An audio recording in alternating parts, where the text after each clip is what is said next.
మన ఎదుల్లాపురం మున్సిపాలిటీలో కూడా 587 ఇళ్లు ఇచ్చాం. ఇంకా 3 సార్లు అర్హులైన పేదవాళ్ళందరికీ ఇందిరమ్మ ఇళ్లు 5 లక్షల రూపాయలు ఉచితంగా 4 విడతల్లో ఇస్తాం.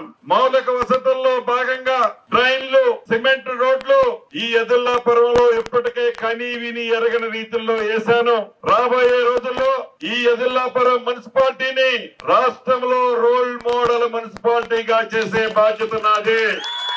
3, 4, 5, 6, 25 డివిజన్లలో ఖమ్మం, సూర్యాపేట రోడ్డుపై నాయుడుపేట, హనుమాన్గుడి నుండి వార్తా ఆఫీస్ వరకు డ్రైన్లు, డివైడర్లు, సెంటర్ లైటింగ్ ఏర్పాటు చేసుకుంటున్నాం. ఖమ్మం, మహబాద్ రోడ్డుపై నాయుడుపేట, హనుమాన్గుడి నుండి నాయుడుపేట బైపాస్ సర్కిల్ వరకు 4 లైన్ల రోడ్లు.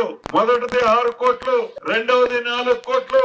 అంతర్గత సిమెంట్ రోడ్లు 39, 5,08,00,000. ఖమ్మం, సూర్యాపేట R&B రోడ్డు నుండి యోగానంద సాయి ఆశ్రమం వరకు 1,50,00,000 రూపాయలు. సిసి డ్రైన్లు 116 లక్షలు. మహబాద్ cross road junction, Indiramma colony park అభివృద్ధి వరకు 73 లక్షలు. అంగన్వాడీ భవనాలు 4, 61 లక్షలు. రమారమి ఈ డివిజన్లలో గడిచిన 2 సంవత్సరాలలో 19,74,00,000 రూపాయలు ఖర్చు పెట్టాం.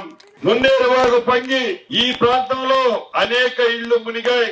దాన్ని దృష్టిలో పెట్టుకొని శాశ్వత పరిష్కారం కోసం 680 కోట్ల రూపాయలతో యుద్ధ ప్రాతిపదిక మీద రిటైనింగ్ వాళ్ళు కడుతున్నాం. వచ్చే వర్షాకాలం నాటికి ఆ రిటైనింగ్ వాళ్ళు కూడా పూర్తి చేసే బాధ్యత నాదే.